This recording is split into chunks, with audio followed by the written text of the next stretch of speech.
Dr. Grover Proctor. What I'm going to do tonight is tell you a story, because I found that that's the best way to get people to understand what happened and subtly at the end come to realize what the import of that really was. The story that we're talking about takes place on November 23rd, not 2nd, November 23rd, 1963, in the evening, most of it between the time of 10 and 11 p.m. Dallas time. I call the lecture that I give from Dallas to Raleigh because of obvious things that are going to come up, but Lee Oswald and the Fingerprints of Intelligence. And that may sound a little strange, but let me tell you where it came from. U.S. Senator Richard Schweiker was in charge of an investigation in the U.S. Senate that had to do with the intelligence community and how they responded to the John Kennedy assassination.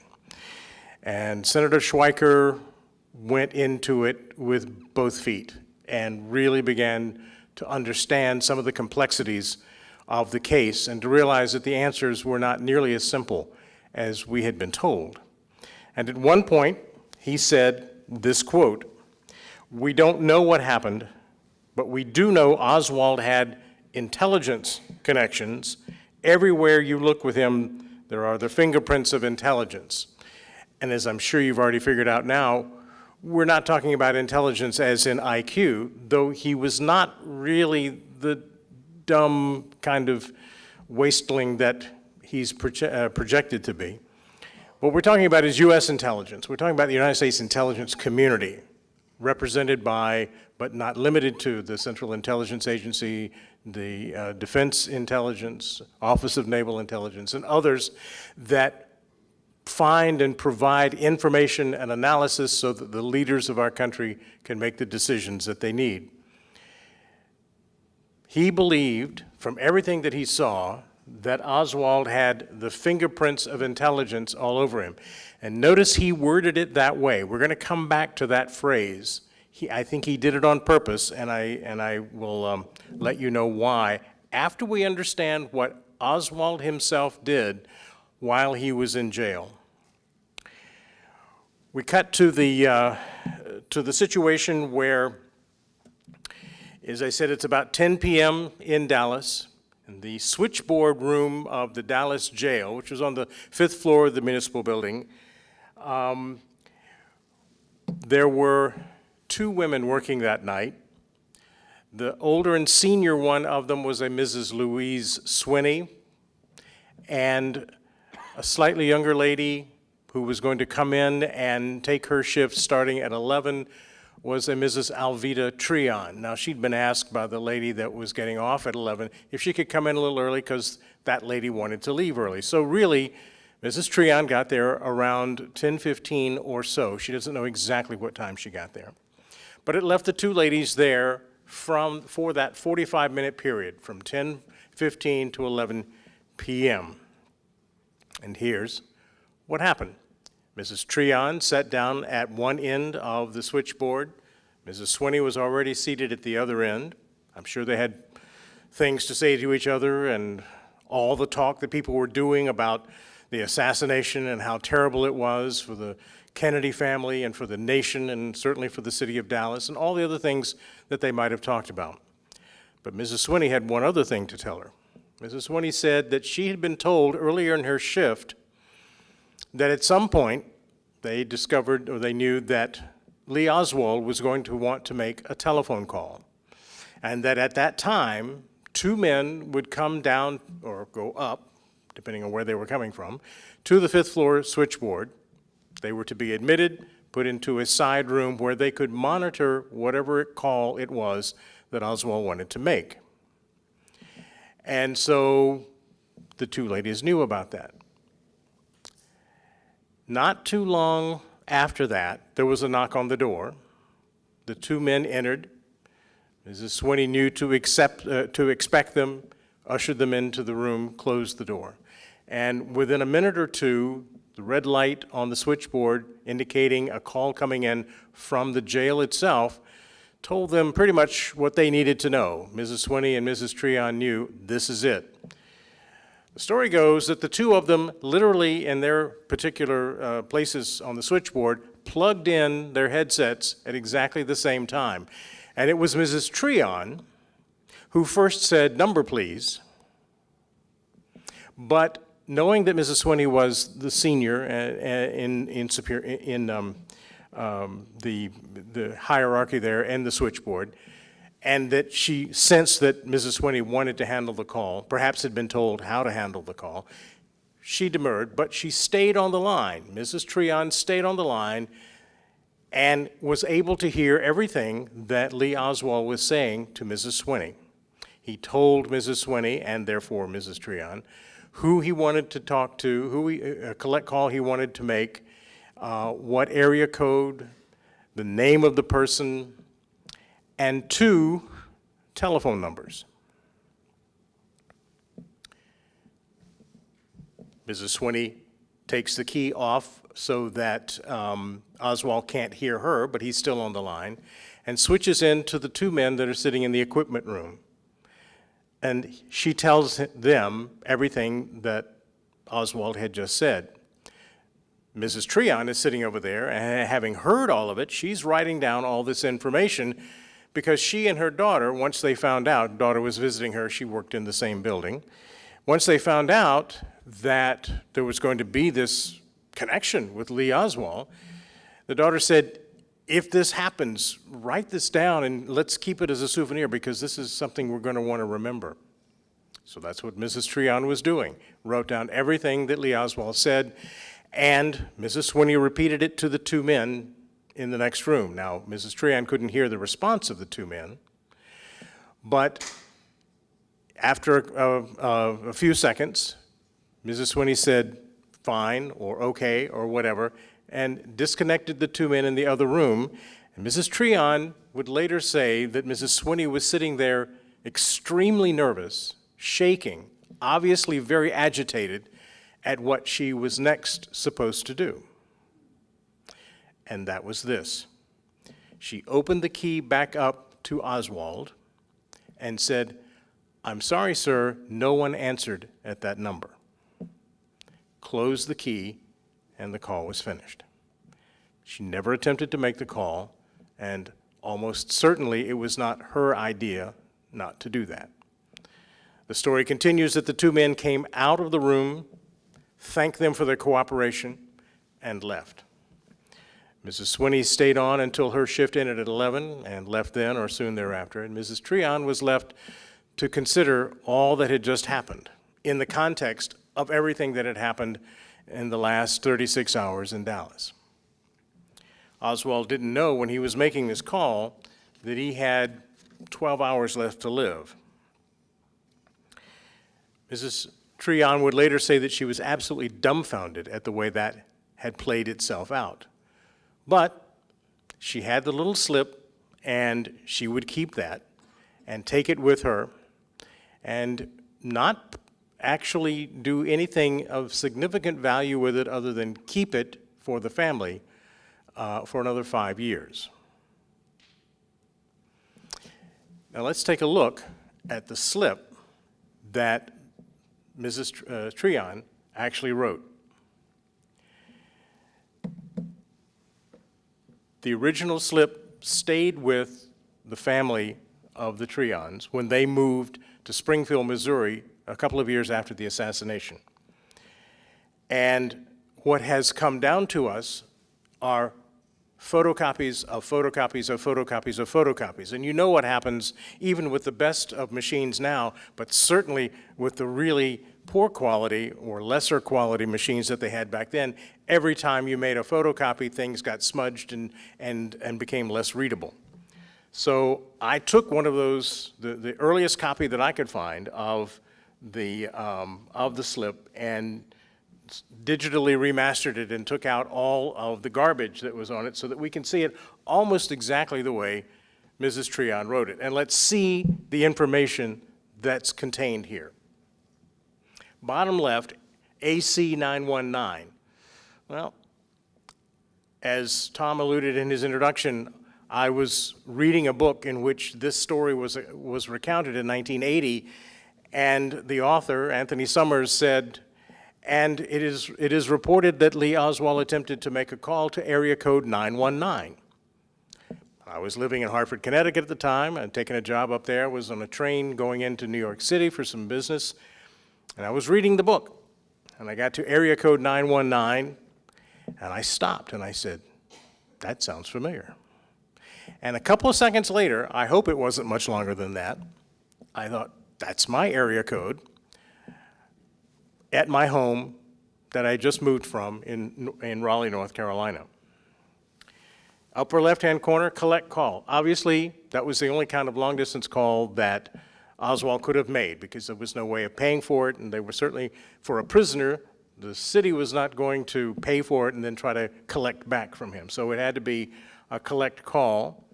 First line says it came from the jail. Second line from Lee Harvey Oswald. Now, I'll stop here for just a second and say, do you realize or do you understand why we call him Lee Harvey Oswald every time we refer to him? Well, that was his name. Yeah, but my name is Grover Belmont Proctor, Jr., but nobody calls me that. Nobody refers to me as that. I was not introduced here tonight as your speaker, Grover Belmont Proctor. But think about it. It took me a little while to realize this. The press got their information from the arrest sheets that were typed up on these old manual typewriters that they had in 1963, where it has a space for the person's first name, middle name, last name. And so that's the information that was given out, and everybody followed it, and that's why even today you'll hear these notorious criminals or people arrested for crimes listing all of their names when that's not what they were called. He was Lee Oswald, and I have made it a point in all of my lectures to refer to him to that because that's who he was, and that makes him more real, and that makes the situation in Dallas, I think, more real. To Raleigh, North Carolina, and there it was. By the time I got around to finding this slip, there was my hometown. The person called John Hurt. And two numbers over there on the right, you can read them, I don't need to read them to you. 112363, and then in the lower right over there, DA and CA. And those were the codes that Mrs. Treon wrote in to remind herself that DA meant didn't answer, because that's what Mrs. Swinney had told Oswald, and CA canceled. The call was canceled and not put through. And she put Mrs. Swinney's name down there because Mrs. Swinney had been the one to do it. And that's why that form looks like that. Now, how do we know now about this? If it did not come to the attention of the Warren Commission, and it didn't, if Mrs. Treon packed up this slip and carried it with her to Springfield, Missouri, and lived out the rest of her days there, which she did, how is it that we now are gathered here 52 years after the assassination talking about this particular slip? And that's Act 2 of our story. When Mrs. Treon moved to Springfield, Missouri, she had been helped, she and her husband and family had been helped to move there by a close family friend who lived there in Springfield, and his name was Winston Smith. And there's at least two people in the assassination lore whose name was Winston Smith, but this is the other one. Winston Smith was a family friend, and he figures into this in one way. One night, in the middle of the winter, December, early January, December of 67 or January of 68, Mr. and Ms. Treon had Winston Smith over there to their house for dinner. And during that dinner, she said, you know, you might be interested in something that happened to me that I was witness for at the time of the Kennedy assassination. He said, oh, well, sure, tell me. And so she did. She told him everything that I just told you. Maybe more, but that's as much as I know about the issue. And he said all the polite and interested things that people say, and he went away, and he was tangentially in law enforcement himself. He worked in the records area for the penitentiary there. And so he knew law enforcement people, and the more he got to thinking about it, he knew that this was not information that should be just stayed and not considered.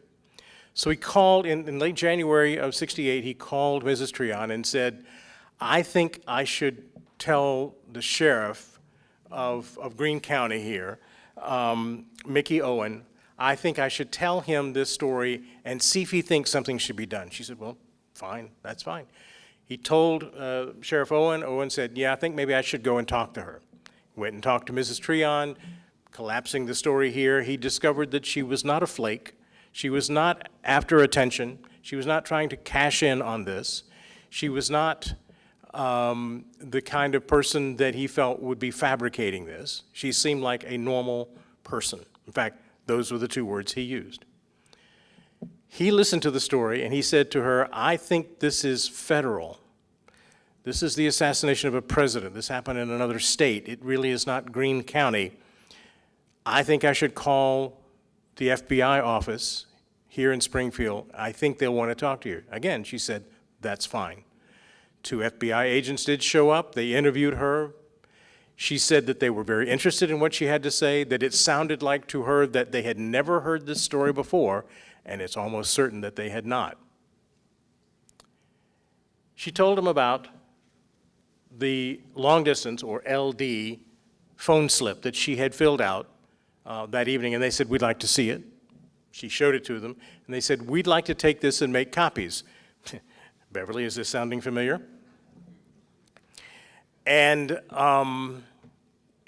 so she said, well, sure, but I really do want it back because this has become a family thing. And so they agreed and they went away. And she didn't hear from them for weeks and weeks and weeks.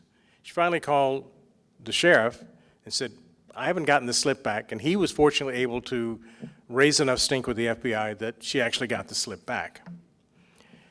But the most interesting aspect of this part of the story is that somebody during this time, 68, 69, we have no idea what the date is, but somebody who had listened to Mrs. Treon's story, told in probably greater detail than I shared with you tonight, sat down at a typewriter with legal-size paper and carbon paper and typed out an affidavit, as if prepared by Mrs. Treon, and as if giving every single thing that she had said about what happened that night. This is my retyping of it, because by now, the original affidavit is gone, and we only have copies of the carbons that were made, and now they're copies of copies. So you wouldn't be able to really tell anything, but I retyped this and put this on my website so people can read everything that's there. You'll notice in the upper left-hand corner, it's written for State of Missouri, County of Greene.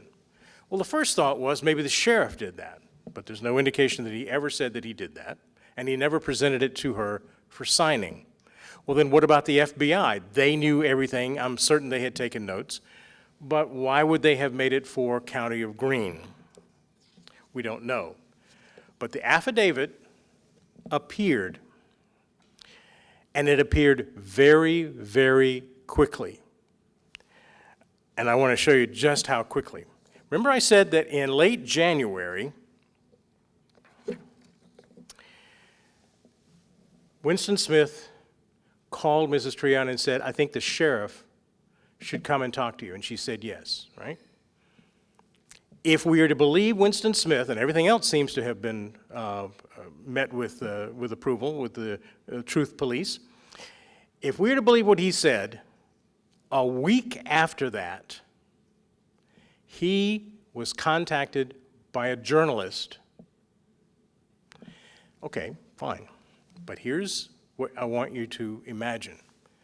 He calls the sheriff. Let's say he calls the sheriff on the exact same day that he called Mrs. Treon. And let's say that the sheriff rushed out there that day. And let's say that the next morning he called the FBI and they rushed out there that day. So that's 3 days of our week gone. But by the time that seventh day had come around, a journalist called Winston Smith, which means he knew Winston Smith had told the story, wanting more information because all the journalist had right now was this affidavit and a copy of the long-distance phone slip. That journalist had sources somewhere that turned things around immediately. The journalist was a man named Ian Calder, I-A-I-N Calder. He was British, actually was Scottish, worked in the London bureau of the paper that he would ultimately work his career at. Then they brought him over to New York. He lived in New Jersey, worked in their offices in New York. And he was the journalist that had found this out and was pressing for the story because he thought it would be a very good one for his newspaper. Does anyone recognize the name Ian Calder?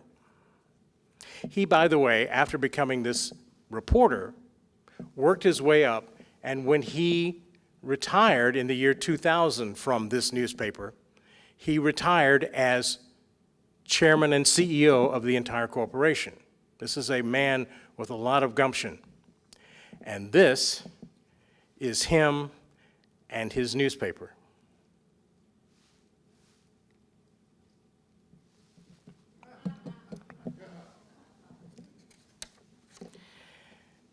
Now, there's a very short portion of the story here that Ian Calder figures into.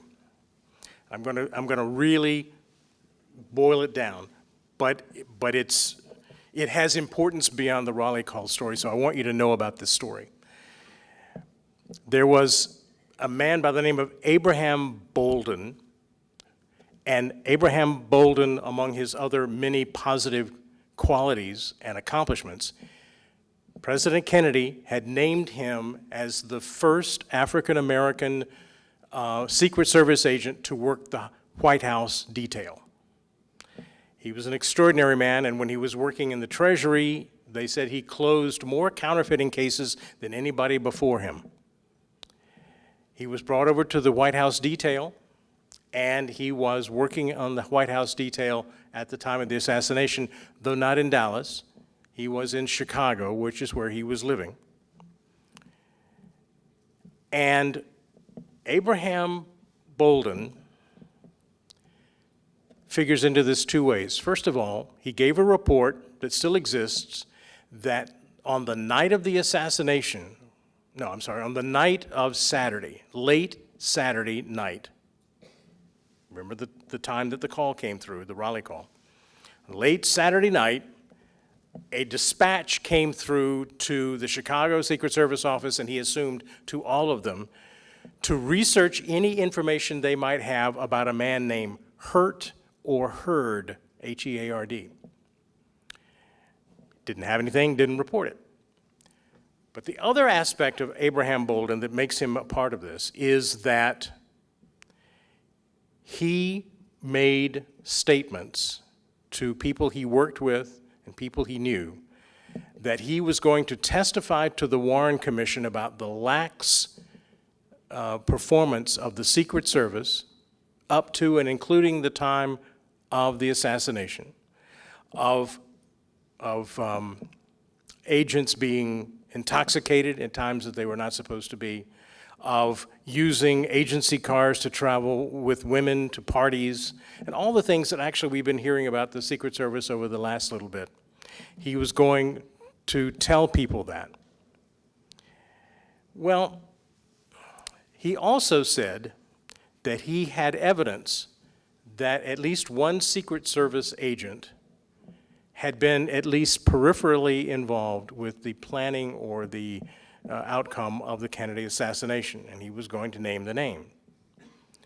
Imagine the surprise of all of us conspiracy people to learn that shortly thereafter, he was arrested on charges of soliciting a bribe from a counterfeiter that he was trying to put into jail.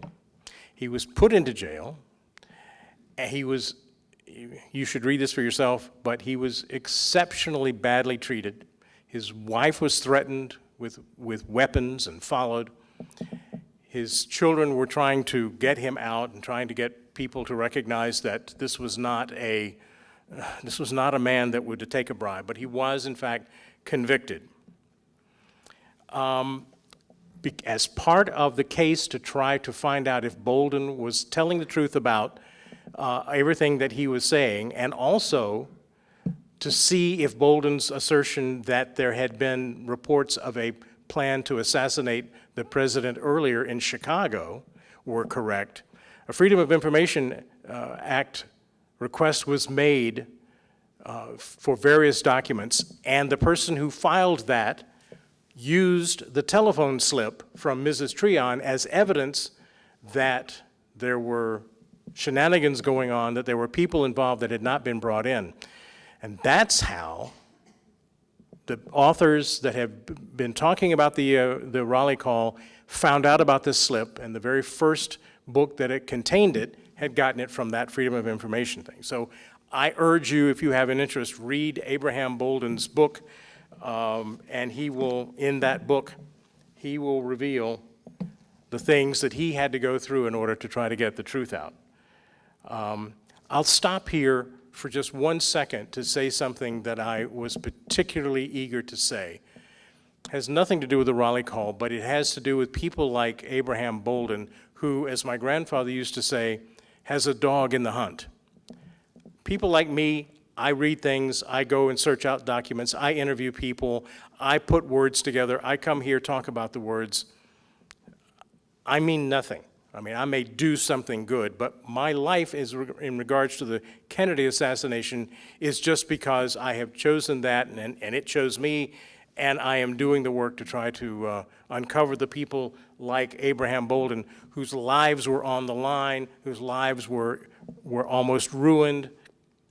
And you're in the presence of one of those people tonight in Beverly Oliver. And I want you to leave tonight knowing what a special person you have had in your presence tonight. Think about what she did. She lived through Jack Ruby introducing her to Lee Oswald when the standard line was that the two had never met and never knew each other. She had witnessed 20 feet away the blowing off of the head of a president of the United States and was looking at it through a film camera. She had people coming to her to take her property away. She had people who were close to her that worked in the same places that she did literally drop off the face of the earth that have never been heard from since, and their fate literally unknown. Living in fear of talking about what she went through and what she saw, hiding, and then finally, the character that undoubtedly she was born with came out and she said, I'm not going to do it anymore. I want to know the truth, and I'm going to live my life finding the truth because I was there and I was the one that was impacted by this. Grover Proctor wasn't. I was a 7th grader in middle school. But she lived it and is a beacon to us all today of people who are strong and courageous. And Beverly, I'm just honored to have met you tonight. So, thank you.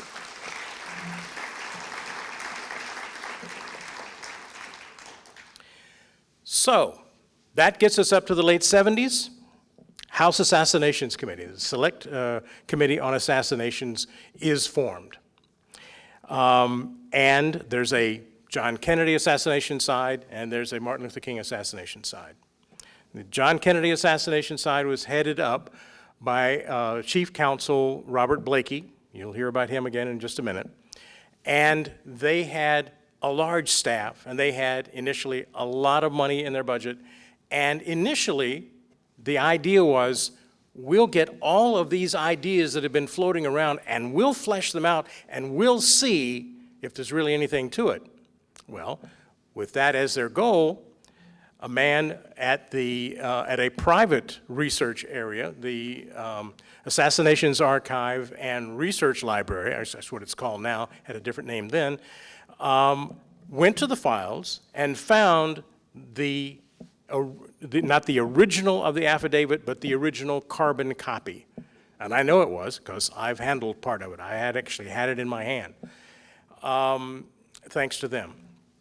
And they photocopied it and they sent to the House Assassinations Committee, and to their credit, they assigned a senior counsel and a staff to find out what was going on.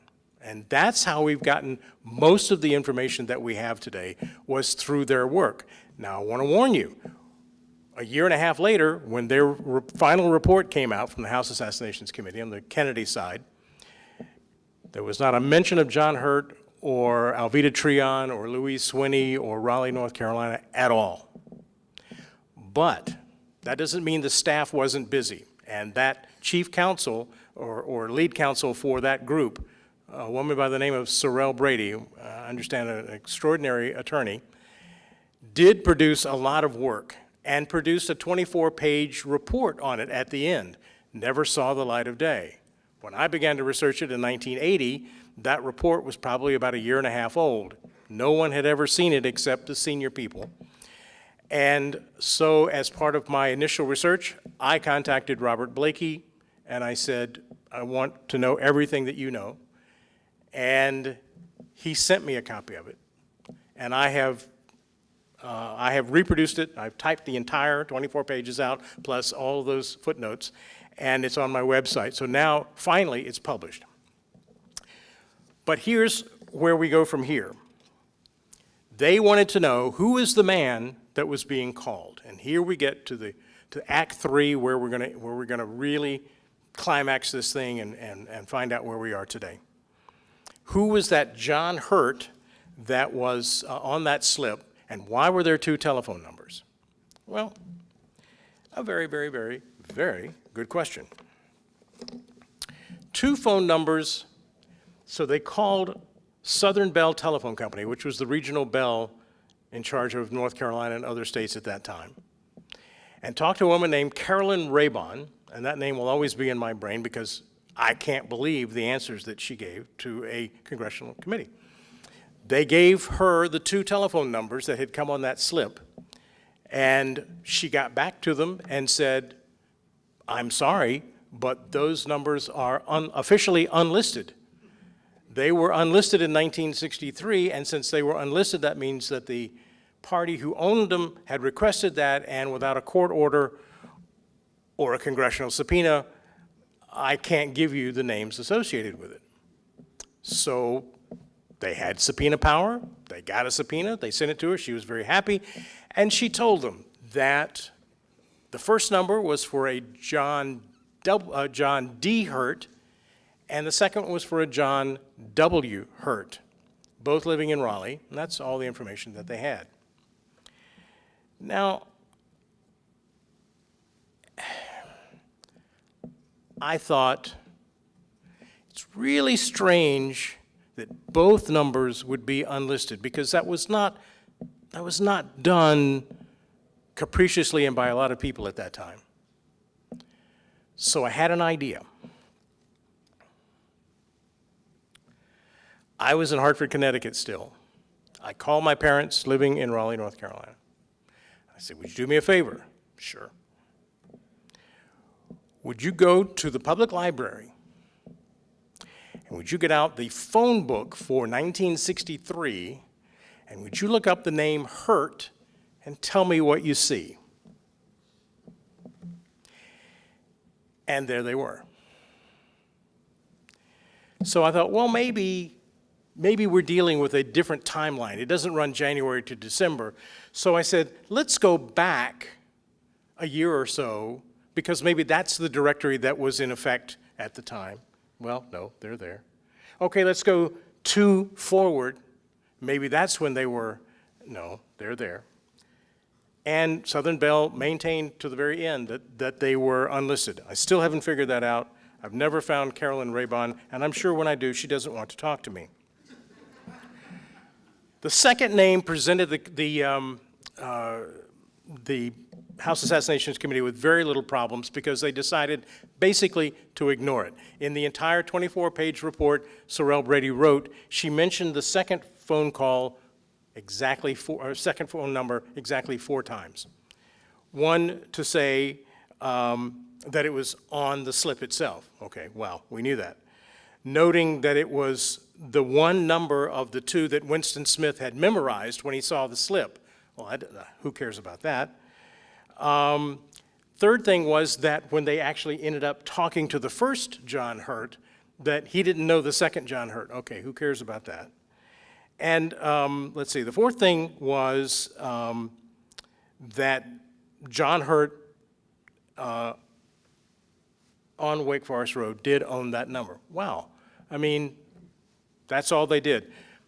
But a wonderful and prize-winning, award-winning journalist in North Carolina, in Raleigh, and I happened to publish our Raleigh Call articles on the same day.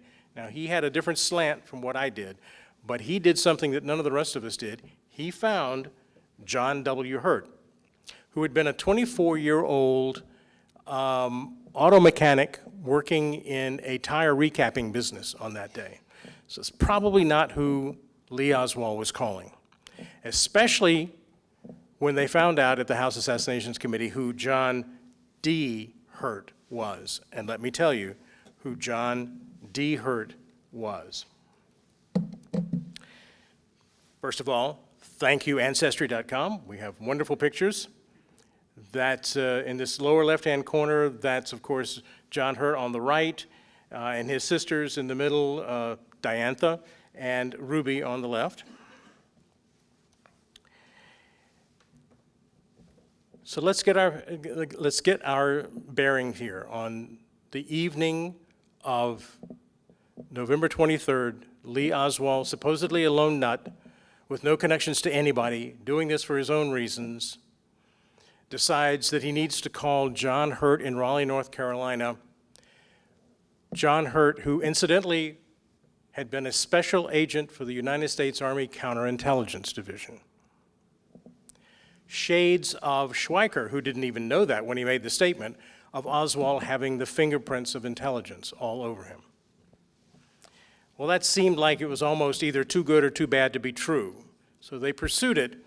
As it turns out, he was a very, very complicated man. He had been in the Army counterintelligence during World War II. He'd served both in Germany and in Japan. As part of his work in Japan, he had uncovered a huge silver bullion cache that the Germans had sent over there as payment for them to keep them going in the war. That was down to him and his work. He had gone into that after having graduated from the University of Virginia with an undergraduate degree in law. But as he told me when I interviewed him, I never practiced law.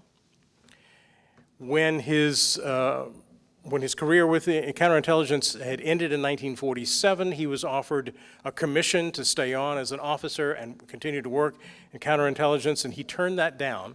And given the way his life went after that, it's probably a good thing, because starting in about the early 50s and certainly by the mid-50s, his physical, mental, psychological, and just about every other kind of health had deteriorated to the point that he could no longer hold a job. Psoriatic arthritis had completely taken over his limbs to the point that they had to amputate many of his fingers. He had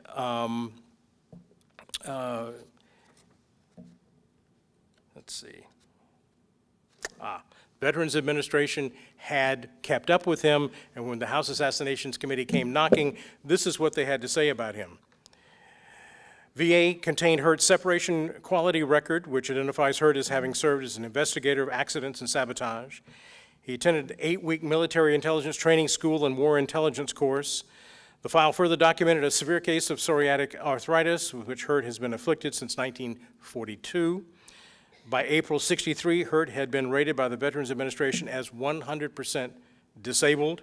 And in fact, the Social Security Administration had labeled him as completely and 100% disabled by 1955, which is when he held his last job and had to quit because he simply couldn't go on.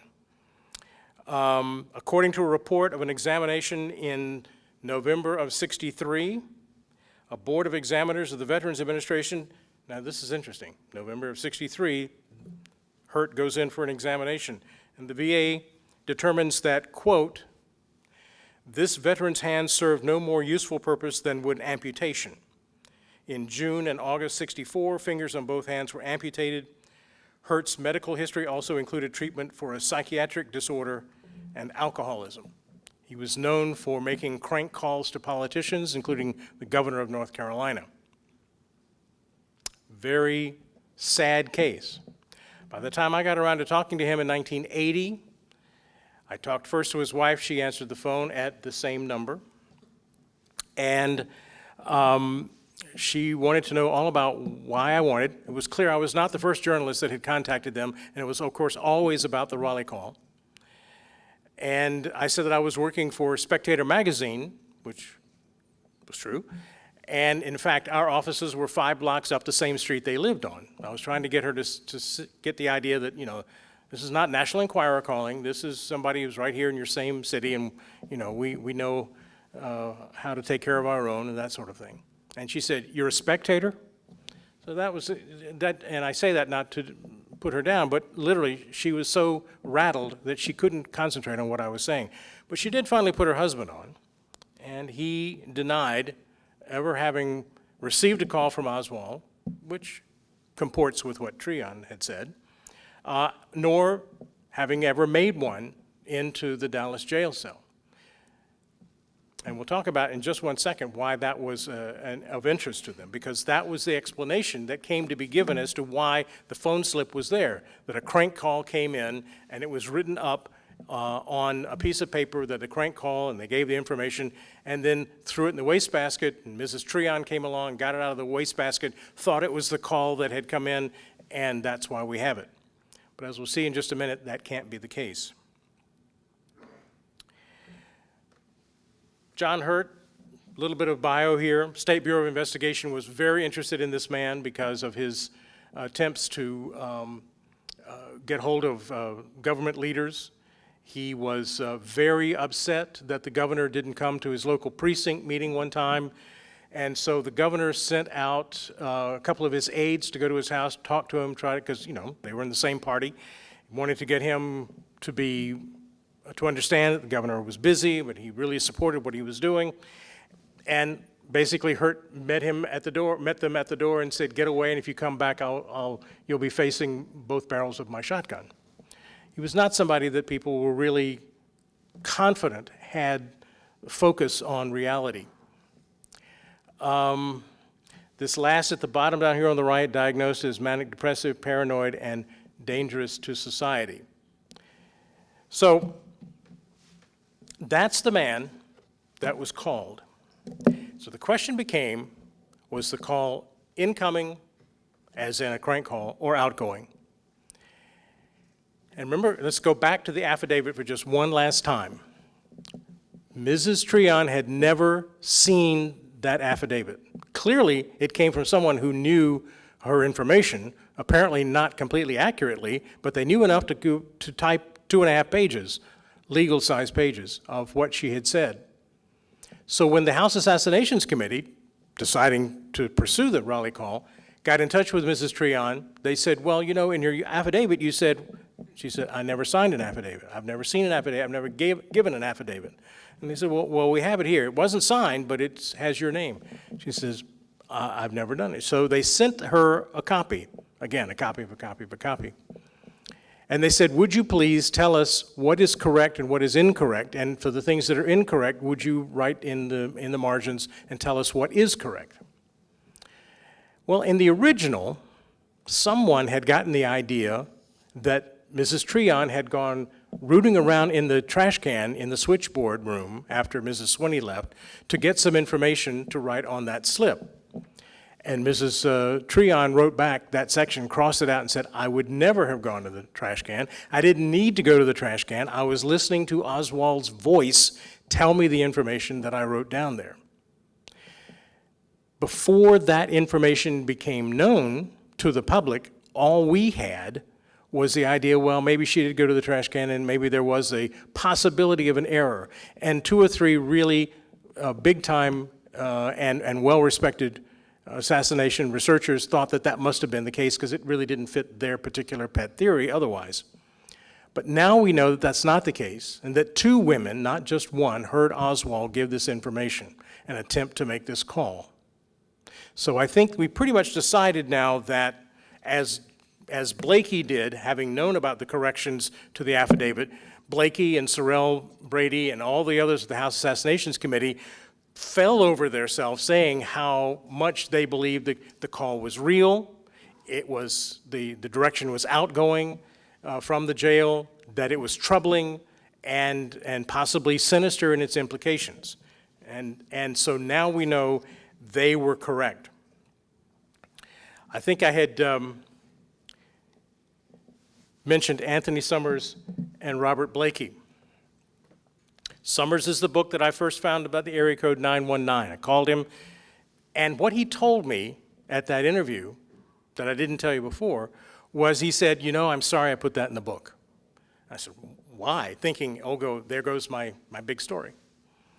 He said, I'm sorry I put that in the book because, you know, the more I think about it, there's no real way to substantiate it and corroborate it, and it doesn't sound right, and, you know, everything else in my book is just nail, nail, nail, everything is solid, but that's the one thing.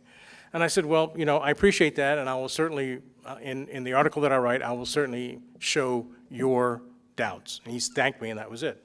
Within a week, he had called me back, which was a shock in itself. He called me back and he says, I've changed my mind. He had been on an interview panel, I think on the Today Show, with G. Robert Blakey, the chief counsel of the House Assassinations Committee. And as they were literally walking in the parking lot, he said, to get to their respective cars, Summers mentioned to him about the Raleigh call. He says, you know, I'm just sorry I put that in my book. And Blakey said, why? That's one of the most important things we discovered. We just couldn't write about it because we didn't know why Oswald did it, but we're absolutely convinced that he tried to make the call and somebody blocked him, and it was to this John D. Hurt. And they stood and talked about it, and Blakey convinced Summers, and Summers to this day, I saw him just last year at a conference in D.C., says, absolutely, you know, that's, Blakey and you were right. Now, that's the only time my name and Blakey's has ever been put in the same sentence, but there you go. So we come now to the finality of it. We know that Schweiker said that he had reason to believe that Oswald had the fingerprints of intelligence all over him. So what does it mean? Why would he have been calling someone who had been in intelligence in the past? What's the connection? There's absolutely no connection that John David Hurt has any known activity related to the Kennedy assassination. Just simply none out there. And probably wouldn't have physically been able to do it anyway. Well, we called another man. We called a man, and I believe this is the next slide. Yes.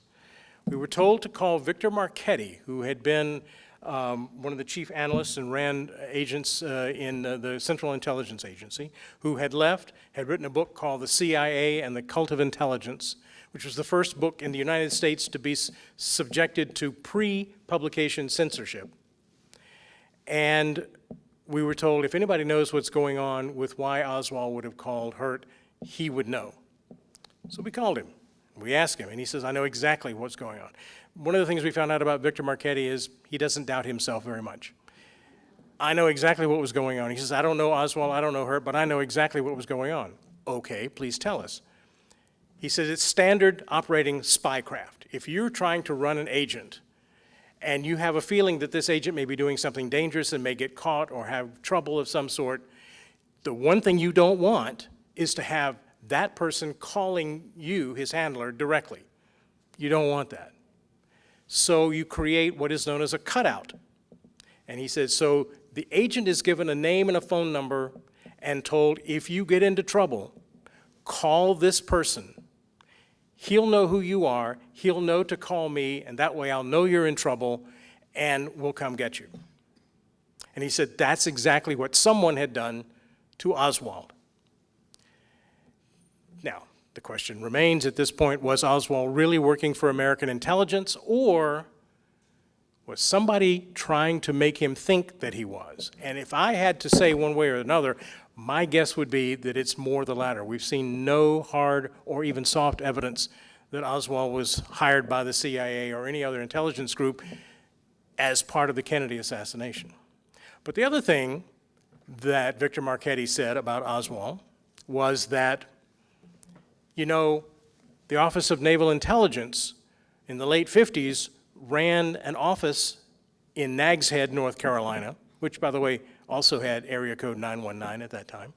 And he said it was for finding disaffected young servicemen of the various services who were smart enough and might be the right type to be trained to defect to the Soviet Union as for the purposes of serving the United States, and once there, hope to be picked up as an agent of some intelligence over there, and that way we could use that person to give false information to the Soviets. Let's remember, it was not called the Cold War for nothing. And he said that's exactly what Oswald must have done. And as it turns out, in the recent years, we've actually found two pieces of evidence to indicate that Oswald actually did that. The first one, researcher Mark Lane talked to a man who was a former Marine, had served with Oswald in California. One day, Oswald went to meet with some of the top brass, came back, and Bucknell, the person who gave the information, said that Oswald told him that he was being sent to the Soviet Union on assignment by American intelligence, and that he would return to the United States in 1961 a hero. Another one from a former CIA pilot, Tosh Plumley, testified in 2004 with the following statement. When I later learned Oswald had been arrested as the lone assassin, I remembered having met him on a number of previous occasions which were connected with the intelligence training matters, first at illusory warfare training in Nags Head, North Carolina.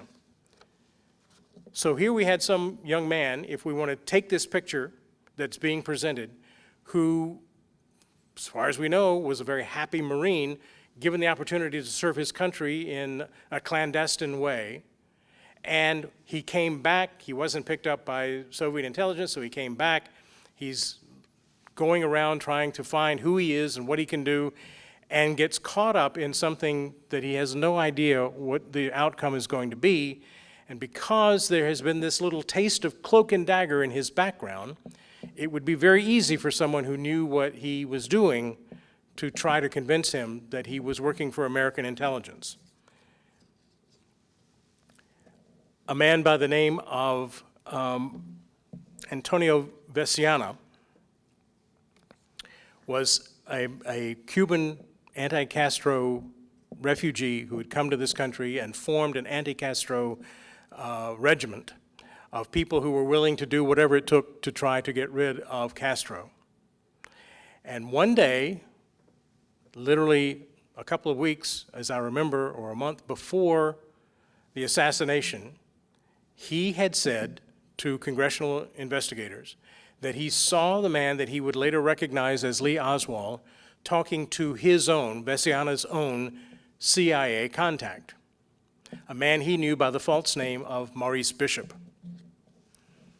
The congressional investigator tried, literally till the investigator died, to get him to admit, he even brought them into the same room, tried to get him to admit that this Maurice Bishop was a CIA Western Hemisphere chief by the name of David Atlee Phillips. But Veciana never would do it, and the congressional investigator died with that being the one thing he felt he was never going to see. His wife, the wife of the reporter, of the investigator, continued his work, maintained the relationship that the families had had with the Vecianas. And last year, I was very fortunate, as were many other much better researchers than I am, including one I think is here tonight, was there to hear Antonio Veciana finally get up and say, or his son read his statement, that these two people are the same person. yet one more indication that Oswald, the lone nut who had no connections to anyone, was seen meeting and talking with a CIA analyst or agent at the time that the assassination was being planned. Do we know that's what they were talking about? Absolutely not. But Oswald, once again, shows up with the fingerprints of intelligence. 3 books, if you want to look into it, are the ones that have most of the information about this. And very quickly, I'll end by telling you about them. The very first one, where I saw the phone slip for the very first time, got hurt to say my interest was from the standpoint of the Kennedys. In fact, I'd be inclined to take the same action Ruby took. I would have loved to have put a bullet in Oswald. I wish I could give you some leads, but I can't because I don't have the slightest idea how this came about. His standard line, till he died 1 year after I talked to him. Anthony Summers' book, the way that it was published originally, the way he wished that he had changed or left out and then came to accept. And that gives the information about the U.S. Naval Intelligence and Nag's Head. And the extraordinary book by James Douglas, which I'm flattered that he quoted from me in there. He said, as the situation grew more desperate on late Saturday night, Oswald tried to make a mysterious long-distance phone call to Raleigh, North Carolina. Oswald was trying to call a John Hurt, House Select Committee on Assassinations lawyer Sorrell Brady, who was in charge of investigating the Raleigh call, described the fact that John David Hurt had served in U.S. counterintelligence as a provocative fact. And then this comes from Sorrell Brady's own report, where she indicates, as they would do in every aspect of their work, the veracity that they felt for Mrs. Treon and what she had to say. The allegation that Oswald was calling John David Hurt is disturbing because the committee has found no evidence that Mrs. Treon had any motive to invent the story, especially with such precise details as the actual phone number listed to John Hurt. So there he is, probably the most enigmatic man of the 20th century in terms of what we know and what we don't know about him. But the Raleigh call stands as that one little slice of things that had that phone slip not existed or been lost in the move, or the sheriff had decided, no, it's not really all that interesting, or any one of a number of different things that could have happened that would have kept us from knowing about it. Does it prove anything about who actually killed John Kennedy? No, but it certainly gives us a provocative look, to use their word, about the man who was put in the frame, who said he was a patsy. And if he was a lone gunman, which I personally doubt, but many people that are very intelligent and whom I respect do believe that, have a very, very, very hard time understanding the facts as presented here related to their vision of what happened.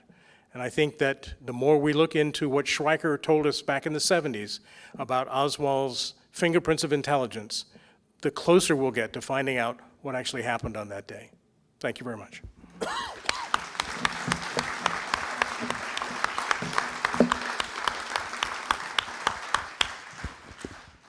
I've got a surprise for you tonight. In addition to Dr. Proctor, we have one of the finest Kennedy assassination historians ever. I think he might have beaten you in terms of time and dollars he spent. But Jim Marrs, would you come to the stage?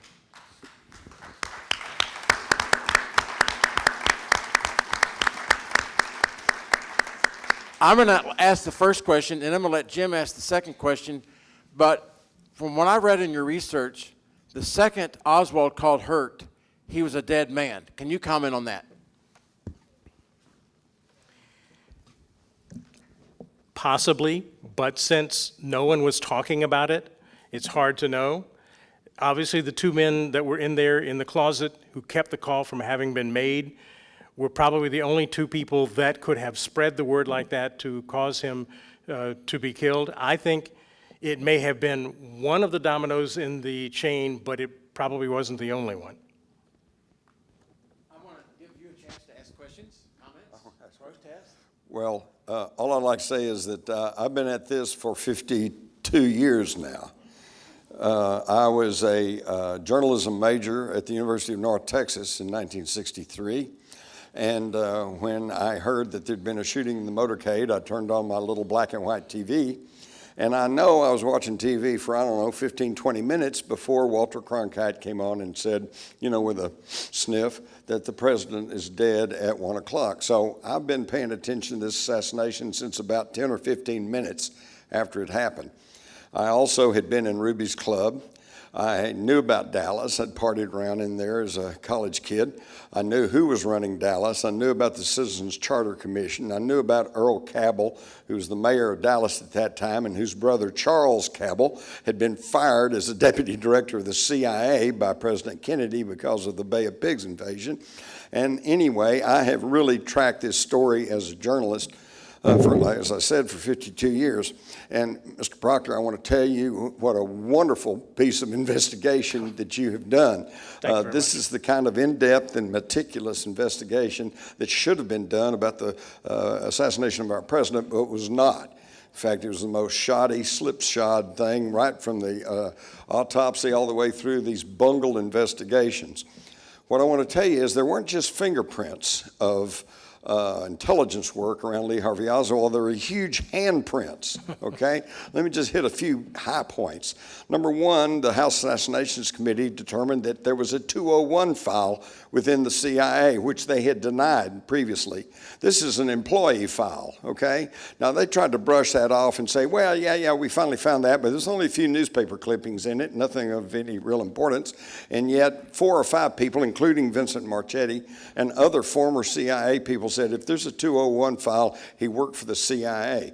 John Newman is a very, very credible and honored military historian who wrote a whole book called Oswald and the CIA. And what he determined and proved through internal CIA message traffic, you know, all the little routing numbers and the to whos and the from whos, is that, and this was his conclusion, Lee Harvey Oswald, was actively being used by the CIA prior to the assassination.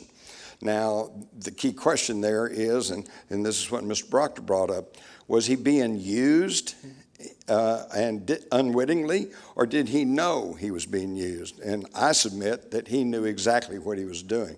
The best of my knowledge, I could go on and on, but I know it's been a long night. Y'all don't want to sit here all night. So Lee Oswald, as a young man, was very patriotic.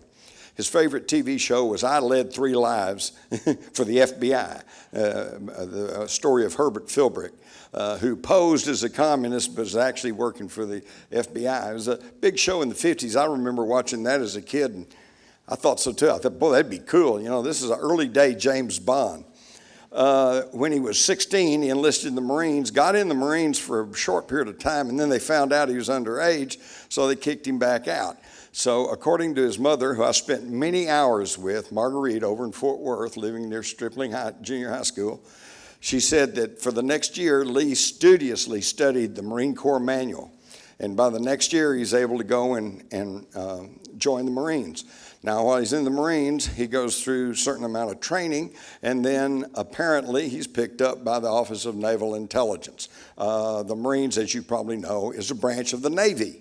Okay, then they ended up sending him to Japan, where he worked as a radar operator, handling flights of the then super secret U-2 spy plane. And he had a top secret security clearance. Now, you don't let scumbags, have your top secret security clearance. And then also, while he was there, he was known to frequent a place called the Queen Bee, which was a honky-tonk there in Tokyo, but it was mostly a hangout for officers and for the pilots of the U-2s, and it was a very expensive club. A night there would cost you at least $100, and $100 in 1960 and 1959, 60 was a lot of money. And we know, according to the records, that he was sending most of his paychecks home to his mother to support her. So where did he get the money to hang out at these places? He also told his roommates at that time that he was in contact with communist agents. So he was already working in intelligence. And then he goes to Nag's Head for this illusionary warfare training, where they not only were grooming ONI people to go into Russia and try to be double agents, they were also dealing with, by 1959, the anti-Castro people, and trying to drum up support against Castro. And Mr. Proctor, just last night I was on the phone with Tosh Plumlee, and he reiterated that, yes, he met Oswald there at this intelligence training at Nag's Head. Now, as far as the story of John D. Hurt, he said that he knew John D. Hurt, that he was associated with the training at Nag's Head, along with Tracy Barnes, CIA, and E. Howard Hunt, who's also connected to the anti-Castro Cubans and also there at Nag's Head. Now, this gets into the war against Castro, which, we actually were supplying. In fact, Tosh Plumlee, at the ripe old age of 17, actually was underage, but he got into the military. They trained him as a pilot. He was flying with the 49th Armored Division, with its HQ in Dallas. And initially, he was flying arms and ammunition to Castro. And this is true. We don't remember this much, but before Castro won in Cuba, he was the big hero. He was in Life magazine, and he was fighting the evil dictator, Batista. And I remember when I was in high school in the 50s, as young kids, young boys do, we thought, hey, why don't we skip school and go down to Cuba and fight with Castro against the evil dictator, Batista. And it was only after Castro took over and he threw the mafia off the island, he nationalized United Fruit, who, by the way, the lawyer was Allen Dulles, was one of the top lawyers for United Fruit, that all of a sudden corporate America got mad at him and decided he must be a communist, and we've had that problem with Cuba ever since. So then we turned against him. And so now Tosh Plumlee, as a CIA contract pilot, was flying arms and ammunition to the Bay of Pigs invasion and to the anti-Castro Cubans in Cuba. And I could go on and on. He even flew a reconnaissance mission just prior to the Bay of Pigs. By the way, I just want to mention that the Bay of Pigs was codenamed Operation Zapata.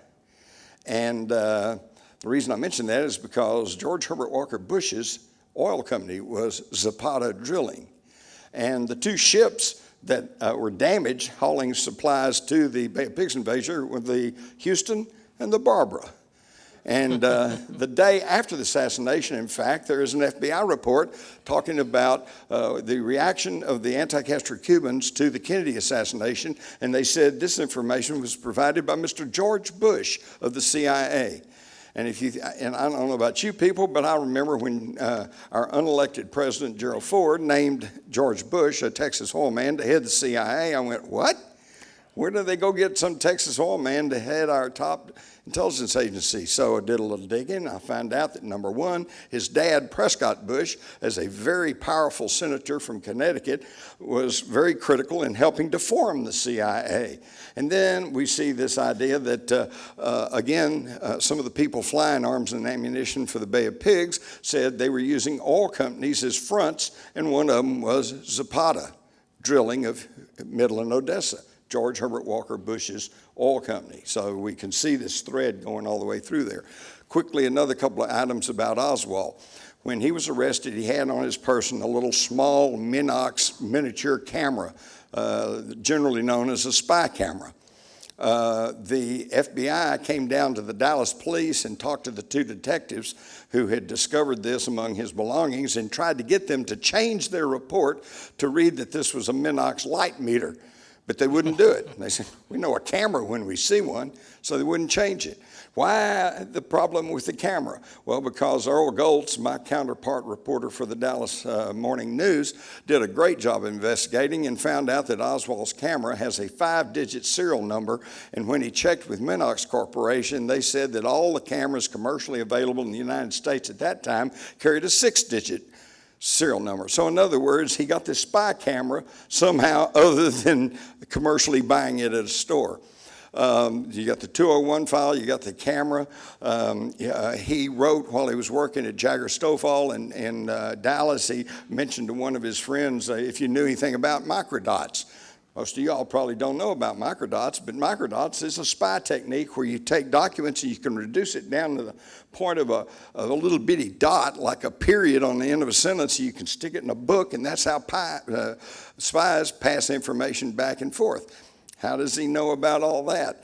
But I guess the clincher is that, like I said, I spent a long time with his mother, and his mother, from the very day of the assassination until the day she died, and on multiple occasions told me my son worked for the United States government. She knew that, okay? She knew it.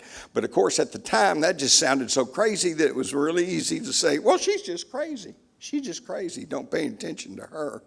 So there we go. Oswald was, as John Newman found out, was being used operationally by the CIA. Now, once you understand that the top levels of the United States government were involved in this assassination, then I hope everything else starts to become clear. The botched autopsy, the controversy over the medical evidence, the duplicate documents that have been found in the files, the controversies, the charges and countercharges, claims and counterclaims, because let me tell you folks, here's what it was. John J. McCloy, the very powerful New York banker, who sat on the Warren Commission, and his protege was Allen Dulles, and these two men pretty well ran the Warren Commission. And John J. McCloy, early in the investigation of the Warren Commission, stated, and it's there in the record, he said, it was of the utmost importance that we convince the world that the United States is not just a banana republic where the government can be changed by conspiracy. But I'm sorry to tell you folks, I hate to bust your bubble, but we're just a banana republic. And our government was changed in 1963, and as we all can look back now and see, not for the better. And I'm sorry to have taken up so much of your time. I want you to stay on the stage. Oh, okay. I need you all to share the mic. Oh, okay. And why in the world did this Raleigh call be neglected for so many years? Was it lack of good investigation, or they didn't care, or they didn't want us to know? Shall I handle it? Well, my sense is that we did. I mean, that's what I was doing in 1980. Did anybody really want to hear about it? Well, apparently not, because the House Assassinations Committee had just finished a year and a half's worth of research, and I'm finding more and more as they slowly trickle out the declassified documents from the House Assassinations Committee in the National Archives. I see more and more of what they did and who they talked to and how they got their information. But you can look high and low, and even in every microdot you can find in the final report of the House Assassinations Committee on the Kennedy side, and you won't hear or find the name John Hurt or Alveda Triana or anybody. And so we tried, and they tried, but because they felt it was just unanswerable, rather than saying that, they just let it go. Let me add one quick thing. Number one, I've already backed up what Mr. Proctor said about Tosh Plumlee, because like I said, I talked to him last night, and he still says the same thing about meeting Oswald at Nag's Head. But also, in the early 90s, I had a driving trip to Florida with Tosh. And we drove all around. Oh, that was something else. He even took me to Alpha 66 headquarters in Miami, and I was a little bit anxious because, I mean, these guys, you know, they'll kill you as soon as look at you, and they were rough, tough. That was Vesiano's group, wasn't it? Yes. Yeah. In fact, that's what I'm getting to. Number one, they greeted him, Tosh, like an old buddy. The older guys did. Now, the younger guys are going like, who are you? But the old guys are going, oh, yeah. So, see, they remembered him from the time that he was flying arms and ammunition for the CIA. But what I wanted to say was I actually met Vinciana. And he made me, he said, this is off the record, okay? So he got me to promise that I wouldn't say anything. But privately, he told me, yes, it's Maurice Bishop. Yeah, and I should say, not just because he said a very nice thing about my work, but I would say if you have not read Crossfire, march out of here and find it. And if you can't find it, demand it, because this is one of the key documents that has come through with the researchers, and you need to know about what this man has to say. Thank you, Beverly. Tell us who, I'm questions? going to take some questions from the audience, but tell us one last thing. Tell us who Tosh was flying to Dallas the day of the assassination. Okay, this was another wild story, but like I said, he took me to Florida. We went to this place. They were these contract pilots for the CIA, and keep in mind, I doubt you'd ever find a employment form with the CIA for Tosh Plumlee. They just don't do it like that. And like Oswald, Tosh, these are called assets. And they have cutouts, and they have front companies. They have all kinds of ways of messing it up. And then, but I also want to add quickly one thing. You've got people like Tosh, you got people who have tried to speak out. You got Beverly, you got all these people. Now, okay, they say one thing, the government says something else. Do we really trust the government? Let's think about it. Light at the end of the tunnel in Vietnam. Read my lips, no new taxes. I'm not a crook. Weapons of mass destruction in Iraq. I'm sorry, folks. ISIS is contained. ISIS is contained, right. Oh, how about this one? No boots on the ground in Syria, okay? See, I don't get it. If I was President Obama and I sent troops into Syria after saying that, I would have ordered them to take off their boots. But I'm sorry to tell you, but the federal government of the United States, if that was an individual, none of you, and me, we wouldn't have anything to do with them because they are a convicted, congenital liar. Well, tell us who he was flying into Dallas that day. Okay, Tosh took me to Loxahatchee, Florida, where the flight originated. And this was a wild story. He said that they would warehouse in this county work farm, prison there in Florida, and that they would shower, clean up, shave, rest, sleep, and then get up and go out, get in an airplane, take off, and do more missions for the CIA. That sounds incredible. Well, he took me there. Sure enough, it was closed up at the time I got there, but here's the little prison. Here's the airstrip right beside it. And in fact, he gave me the name of one of the wardens there at the prison, and I managed to get hold of him. And I said, is it true that you all had some federal prisoners? And he said, yeah. He said, yeah, we did. We had a contract. The county had a contract with the federal government to house some prisoners there. He says, you know, it's kind of funny. They kind of came and went. So he verified all of this. Now, what Tom is talking about is according to Tosh, he was ordered to fly a mission. They took off from Loxahatchee. They went to New Orleans. They landed. And in New Orleans, they picked up some people, one of whom he recognized as a Colonel Ralston, because he had flown him around the Caribbean, and he was part of Jim Wave, the secret war against Castro, but in later years he was shocked and amazed to find out that Colonel Ralston was none other than Mafia Chief Johnny Roselli. And he flew Roselli into Dallas the morning of the assassination. They were to land at Redbird Airport, but for those of you who were around here at the time, you realize that morning it was storming, it was rainy, very overcast, and so Redbird was socked in, so they landed in Garland instead. And he said that's where Johnny Roselli got out. And he also said that later they flew to Redbird as the day cleared up, and that the pilot Rojas said, hey, let's go down to the downtown and watch what happens. He says, okay. So he went with them. They were standing on the south side of Dealey Plaza. He said that he was told they were with an abort team, a team that was sent into Dallas to try to stop an assassination attempt. But while they were standing there, they heard the shots go off. They saw the presidential limousine streak off, and they realized something very wrong had happened. And so they turned around and ran off and left. But according to Tosh, there were multiple gunshots, and it was an ambush.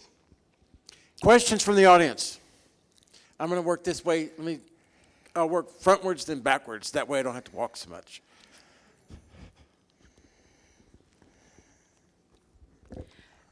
I read somewhere that maybe LBJ had something to do with it. What do you guys think? You want to take that? Shoot him. I know I'm in the state that gave rise to Lyndon Johnson, and a lot of people who really admire him. He's also the only president I ever shook hands with. I was very young at the time, and he was very tall at the time, but I met him at a Democratic rally in Raleigh. The evidence, this is me speaking, this is my opinion, the evidence to me that he was involved in creating the conspiracy is thin. I've read books where people have said that. I know that there were meetings of all these business tycoons and that sort of thing, but they probably would be meeting anyway. Hard evidence I don't see.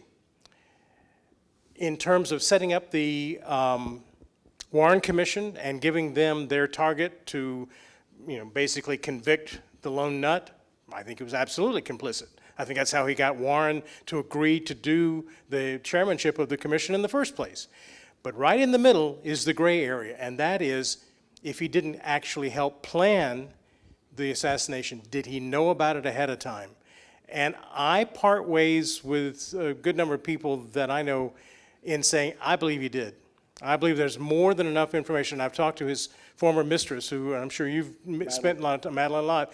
She is absolutely convinced, because of comments that he made to her about he wasn't going to have to worry about those damn Kennedys anymore. That's true. I will be the first to admit that I don't believe we're ever going to come up with hard evidence to convict Johnson of planning or even orchestrating the assassination, although, like Mr. Proctor, my personal opinion is I think he had to know something because, number one, common sense tells you you don't kill the President of the United States unless you're assured that his successor isn't going to come after you. But I'll also say this. In Texas, we have executed people as accessories after the fact. Now, this is a legal term, and in these cases of murder, it shows, the facts of the case show that they didn't kill anybody, but they knew about it. They hid the gun, they drove the car, they helped cover up the crime, and in Texas, in fact, actually in our entire legal system, if you're an accessory after the fact, you're considered as guilty as the person that pulled the trigger. So I want to tell you all unequivocally that the two men who are absolutely guilty as accessories after the fact in the Kennedy assassination are J. Edgar Hoover and Lyndon B. Johnson. Next question.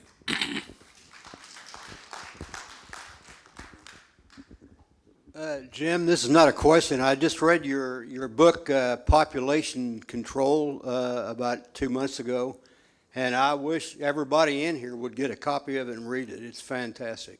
Well, thank you very much. I wish they would too, because the Kennedy assassination is one thing, and I've written about a number of conspiracies and a number of books on various topics. Some of you might really like my Rise of the Fourth Reich, but what this gentleman's talking about is in my latest book, Population Control, the subject line says how corporate owners are killing us. And you need to read it to find out what they're putting in your food, your water, your air that are toxic, that are dangerous. And if you have any concern about your own health and the health of your loved ones, you really need to find out what they're doing to you. The two men in the switchboard room at the Dallas Police Department, were they federal or local officers? Well, we don't know. We don't have any idea. Mrs. Swinney said she thought that they were not homicide people because she knew all the people in the homicide department. And they were dressed in suits, not in uniforms. We don't know how they introduced themselves to her, probably either Secret Service or FBI, but that's just alphabet soup for some people. And actually, Mrs. Treon never reports having learned who they were, so it's not in her affidavit. What I find interesting is nobody, in all the research I've looked at, no one's acknowledged who their names were. Nobody's acknowledged their existence. Nobody's ever acknowledged that they were actually there. Oh, yeah. Except Mrs. Sweeney and Mrs. Treon. Yeah. Captain Will Fritz was asked by the House Assassination Committee in a document I literally have just found at the National Archives. He was asked, did he order those two people to go down or up and monitor the call? And he says, well, I don't remember, but it's possible I did. And so we'll take that as a non-denial denial. And let me just say about the affidavit, I'm really, that to me is a cornerstone in this little small thing. In the larger scheme of things, it's maybe not that important, but in this one small area, the affidavit is key. So what I have done on my website, and I just, I don't make any money off this, so you can go there and, it's all that. But on that website, I have reproduced the contents of every single document that I have found in the National Archives. And included in that is the affidavit as it was originally written, and then with her, Mrs. Treon's, corrections and additions. So you can see in one place exactly where the differences were. And I commend that to you because it really is interesting. Can I add something? Let me quickly add here, something else you all need to know is that at the time of the assassination, there were no federal laws about assassination of the President of the United States. This technically, legally, was a Texas homicide, okay? And yet, against the law, they cursing, displaying weapons, illegally took Kennedy's body, whisked it out of Parkland Hospital, put it on Air Force One, and whisked it up to Bethesda Naval Hospital, where they had a very, very incomplete and atrocious autopsy. And what most people don't realize, too, is that that very night, on orders of Cliff Carter, Lyndon Johnson's right-hand man, they pressured the Dallas police into turning over all of their evidence in the case to the FBI. And they hauled it out about midnight. And so the whole next day, all day Saturday, all day Sunday, all day Monday, the FBI had sold proprietorship over all of the evidence in the case, much to the chagrin of Captain Will Fritz, who was the homicide captain in Dallas, who legally was in charge of this case. And he complained, he said, "How can I investigate this case if you take all my evidence away?" And by the way, on Saturday, the 23rd of November, in a document signed by J. Edgar Hoover himself, it said there were no usable fingerprints found on the rifle, the clip of the rifle, or even the inner parts of the rifle. On Sunday, that rifle was sent back to Dallas, and on Monday morning, FBI agents Harrison and Drain carried it to Miller Funeral Home in Fort Worth, where they were preparing Oswald's body for burial. The funeral home director was Paul Grudy, who became a very good friend of mine, as I was the Fort Worth Star-Telegram police reporter, and at that time, they had the ambulance contract, and so all the crimes and the knifings and shootings, I had to deal a lot with Grudy. He told me back then, and he passed away a couple of years ago, but right up to this current day, he has stated publicly that he was there when the FBI put Oswald's dead hand on the rifle. And it was that evening that Henry Wade announced to the media, "Have I mentioned we found his fingerprints on the rifle?" Now I ask you, ladies and gentlemen of the jury, would you have convicted somebody on that? Yes. Who do you think, in fact, orchestrated the assassination, and do you think that we will ever find out the truth? I'm as interested to hear what Jim has to say as you are, but let me just say very quickly, those are the two most asked questions that I get and probably any of the researchers get. Right. The first one, I don't speculate anymore. Mark Lane told me that a long time ago. He says, because even if you say, well, I think, and this is just an opinion, they'll go away and say, well, Grover said thus and so, and I found that that's actually the case. So I won't do that. But the second question I find a lot more interesting. Will we ever find the answer? And my sense is, not ever having written a book, I can say this. Who's to say we don't already know? Who's to say that somebody, one of those people like Jim who have written these incredibly wonderful books, exhaustive and very thorough, hasn't asked the right questions, interviewed the right people, come to the right conclusions, and written it up in a way that is completely or 95% correct? Well, how would we ever know? Because it sits in this library of Kennedy books that stretches probably all the way around this room and beyond. And the press have abrogated their responsibility for deciding, giving their estimates about the veracity of this one and the scholarship of that one and the terrible writing of this one and all that. Plus, they have abrogated their responsibility for doing their own research. It was the press, let's not forget, that broke Watergate. They have decided not to do this in the Kennedy assassination, and I don't know why. And I concur, and like I said, I've been a journalist for 50 years. I dedicated myself to being a journalist in the late 50s, been at it ever since, and I'm here to tell you openly, I'm ashamed of my profession because there's so much information out there that has not been presented to the public. Why is that? There's various reasons. A lot of it's inertia, a lot of it's just ineptitude, a lot of it's laziness, but then there's also, as was determined through the Church Committee and other congressional committees, there has been an infiltration of the major news media in this country by the CIA and by other NSA and by other government alphabet agencies. It's really terrible.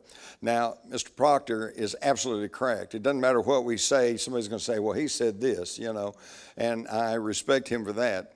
I'm just dumb enough and I'm tired enough of this whole thing. I'm going to tell you what I think happened, okay? This thing is multi-leveled, all right? I think at the very top, you're going to find the Rockefellers. You're going to find the Rothschilds. You're going to find the international banking families. You'll never be able to reach them, okay? David Rockefeller was publishing full-page ads in the New York Times blasting Kennedy's economic policies. So he obviously wanted him out of here. And these bankers are the ones that really run the country. Now, below them, you find Allen Dulles, and you find McCord of the CIA, Helms, and these guys, and they all, let's face it, they represent Wall Street. And when Wall Street decided that Kennedy was a threat and Kennedy wasn't doing right, and we could go through the whole list, he was not going to send combat troops to Vietnam, no Vietnam War. He was trying to seek reapproachment with Castro, something that they didn't want. He had negotiated with the Soviets in ending the missile crisis instead of going to war, which they wanted to do. He was threatening to take away the oil depletion allowance to the Texas oil men. He was trying to remove the power of the Federal Reserve. In the summer of '63, he issued $4.2 billion in silver-backed, red-inked $5 notes, United States notes, not Federal Reserve notes. This is money we don't have to pay interest on, okay? That's very critical. In fact, the very first assassination attempt in U.S. history was against Andrew Jackson. What was he doing? He did away with the international bankers, First National Bank of America. So he had angered all these people. Now, once that consensus was reached at that level that something had to be done about Kennedy, then it came down to, I think, Operation Mongoose. This was the secret war against Castro, headed by General Edward Lansdale, who had a big record. In fact, there was a book about him and a movie called The Ugly American. He was proficient at assassinating foreign leaders, overthrowing governments. So, well, we had a deal with Khrushchev over Castro. And and he was proficient. They had everything. They had organized crime figures, they had anti-Castro Cubans, they had CIA people, and they're all mixed up in there working against Castro. And I think what happened was they simply sent their professional mercenary hit teams to Dallas. And then now once you understand that this was not a low-level plot, this was a high-level plot, then you understand that they have guided the investigation and the pronouncements ever since. This was a palace revolt, a coup d'etat.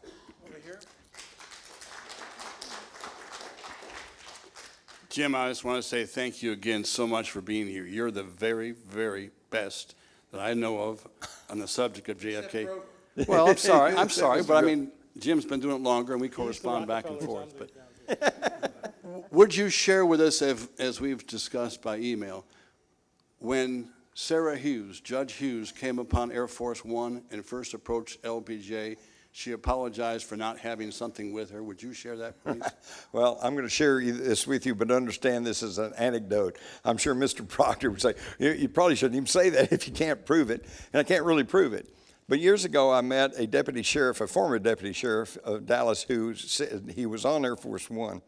And we all know that, number one, when Kennedy was pronounced dead, then by the Constitution, automatically Johnson became president. This thing about swearing in, that's a formality. He could have done that any time. But he insisted that they stay in Dallas until they could have this formal swearing in. And he said at the time that he had been told to do that by then Attorney General Robert Kennedy, Jack's brother. Later, Robert Kennedy said he never told him any such thing. So there we caught Johnson apparently in a misstatement, or if not an outright lie. But according to, oh yeah, really? So according to this deputy sheriff, Sarah Hughes finally showed up at Air Force One and said, Mr. President, speaking to Johnson, said, I am so sorry that I have taken so long. She said, but I just could not find a copy of the swearing-in ceremony. And he said, Johnson looked around at everybody gathered there in the plane. He said, if any of you speak of this, I'll call you a liar. And he reached in his pocket and pulled out a copy of the swearing-in ceremony. That's just an anecdote, but I think it smacks of truth. My question's about Charles Harrelson, who shot the judge down in San Antonio. I'd understood that he was arrested with several other fellows on the railroad track behind the grassy knoll. Can you? Yeah, there were 3 what they call bums or hobos or whatever you want to call them that were actually the guy, the railroad tower operator, saw a train pulling out right after the assassination had happened and had seen 3 men crawl into one of the boxcars. So he called the police, and they had the train stopped, and they went and rousted these 3 guys out of the boxcar and then marched them back through Dealey Plaza, where they were photographed by news photographers, took them to the sheriff's office, and for years there was no record of who they were. Now, when the House Assassinations Committee came along, all of a sudden these 3 arrest reports written in the same hand, as though the same person had scribbled out these things, suddenly popped up, and they were these 3 guys, and they contacted them, and they said, oh yeah, but a lot of the serious researchers doubt that these guys were really the 3 tramps. The tall tramp bears a striking resemblance to Charles Harrelson, and Harrelson was a young guy at the time, 23, 24, I think, and he was connected to the Dallas underworld. In fact, his mentor ended up being one of the bridegrooms for one of Dallas's top organized crime guys. So he was connected at that time. And it is true that when he was finally caught and arrested for the murder of Judge John Wood down in San Antonio, a murder for hire, by the way, that he held off the police for several hours. This almost sounds like a Saturday Night Live stunt. He had pointed a gun at his own head and said, you know, don't move or I'll shoot. And he held off cops for a long time, and then he said he was high on cocaine. And at that time, he said, I'll clear up the John Wood assassination and also the Kennedy assassination. And then while he was being held in jail, in Dallas County Jail, one of the Dallas reporters went and interviewed him, and he said, well, listen, I can't talk right now because my jail cell is bugged, which turns out to be true. A few months later, it came out that, yes, they had tapped his jail cell. He said, but when I get out of here, he said, I'll give you the biggest story you ever had. November 22nd, 1963, you remember that. So he gave a lot of indications that he knew something about the assassination of President John F. Kennedy. But, of course, he died in prison. But it's interesting that his son, Woody Harrelson, has done quite well as a Hollywood actor. Jim, we're back in the back. Yes, I have a couple of questions. Have you ever seen any photographs of the blood spatter evidence in the car? And have either one of you ever talked to Governor Conley? I've met Governor Conley, but this was afterwards, and I didn't really get to talk to him much about the assassination. Also was pretty good friends with Jim Wright, former House Speaker. Now, he was in the several cars back, and it's interesting, nobody ever talked to him, but he said that he heard the shots, and he recognized them as gunshots, as did Conley, because both men were hunters. They were familiar with rifles and rifle sounds. And Jim Wright said that to him, he was on Houston Street heading north, heading towards the School Book Depository building, and he said the shots came from off over to his left, which is the area of the grassy knoll. So I guess we see why he was never questioned. In fact, there was a lot of people, you all saw the films of the assassination there. Remember seeing the couple with their little children lying on the ground? Okay, yeah, that was Bill and Gail Newman. All right, and for years they lived right here in Dallas. You could pick up the phone book and call them, which I did. They were never called to testify to the Warren Commission, and they only got on the record because Jim Garrison in New Orleans subpoenaed them. But I can tell you, Bill Newman was on television that afternoon, and the reason they were never called to testify is because both of them fell on their children to protect them because they said the shots were coming right from over their head atop the grassy knoll. And to your question of blood spatters on the car, that car, when they pulled into Parkland and they took Governor Conley and the president out, they immediately put up the top. They immediately began to wash it down. Okay, and then on orders of Johnson, it was sent off and rebuilt and made bulletproof glass was put in it, and it was painted black. It had been blue on the day of the assassination. And apparently on orders from Johnson, and then interestingly enough, he would never ride in it, okay? Are there any comments? Just a periphery, if you are interested in that car, you can go to the Henry Ford Museum in Detroit and see it in its current form.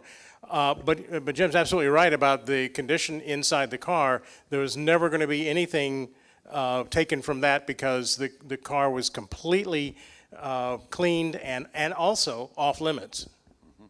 Back here? Three-part question. One, Mr. Proctor, it would seem that the two men that went up into the switchboard area that were listening into the calls or were going to listen into the call that would make, it would seem like they would want that call to go through so they could gather more information, might find something else that would help them with their case. So it seems odd that they just told her not to put the call through. Second question for either one of you. I assume that some of the documents that are going to be released in October 2016, I guess, is when some more documents are going to come out. Would some of those be from the House Assassinations Committee and the Church Committee, some of the backroom conversations that were taken or testimony that were taken and that were never released to the public? And the third part, Mr. Mars, the Redbird situation is interesting to me. I've read about the Tosh Plumley part of it and flying the plane in there from Garland going over to Redbird. And then I've also read where Agent Hosty of the FBI said they had tracked a plane that had warmed up its engine set and had been tracked and arrived in Mexico City at about the approximate time it would have taken to get there, and it went straight to a Cuban airliner that was parked, and then it went on to Havana. So any extra you can tell me about what went on at Redbird? Before you answer the question, I want y'all to say what happened to Rosselli. His pieces were found jammed in a can floating in Biscay Bay prior to, just as he was being subpoenaed to talk to the House Assassinations Committee. In fact, the one that got me was there were 7 FBI officials, all of whom had been instrumental in the FBI investigation of the Kennedy assassination, who were all subpoenaed to appear before the House Select Committee on Assassination, and they all died within a space of about 4 months. Fell off a ladder. William Sullivan was mistaken for a deer in his backyard and shot by the son of a New Hampshire state patrolman. Terrible accident. And there they all went. Okay, and Rosselli, he's found murdered. Giancana, he was being subpoenaed, and he was under government protection. But one particular night, they all stepped out to get a pizza or something, and somebody came in and gunned him down in the basement of his own home before his federal guards could show up again. And quickly, I think this ties into your first question about who these guys were in the suits, okay? To me, I don't think there's any question they were federal officials. I've already told you how they took over the case from the very beginning, threatened Dallas police, intimidated them, ran all over the place, and I am pretty sure that they were given orders that because they had to allow Oswald to have his phone call, right? I mean, that's constitutional law. And so they had orders to go up there to the telephone operators and tell them, if a call is going out from Oswald, do not connect it. And they were also, I'm sure, taking note, mental note, or even writing down who that call went to. And as far as Mr.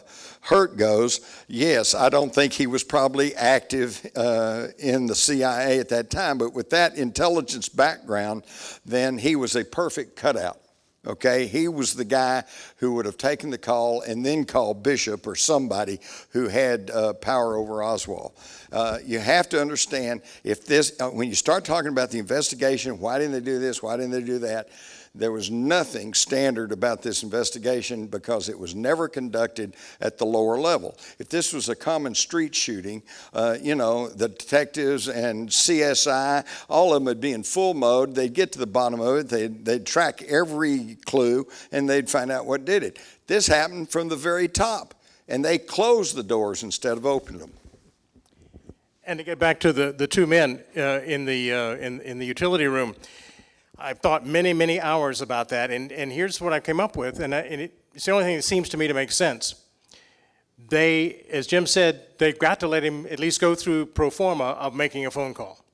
But they don't necessarily have to let the call go through, and in fact, it would have been thought better for it not to go through, because if Oswald was working with anyone outside, And regardless of what they were saying to the public, I think a lot of them had some ideas that maybe that was a reality.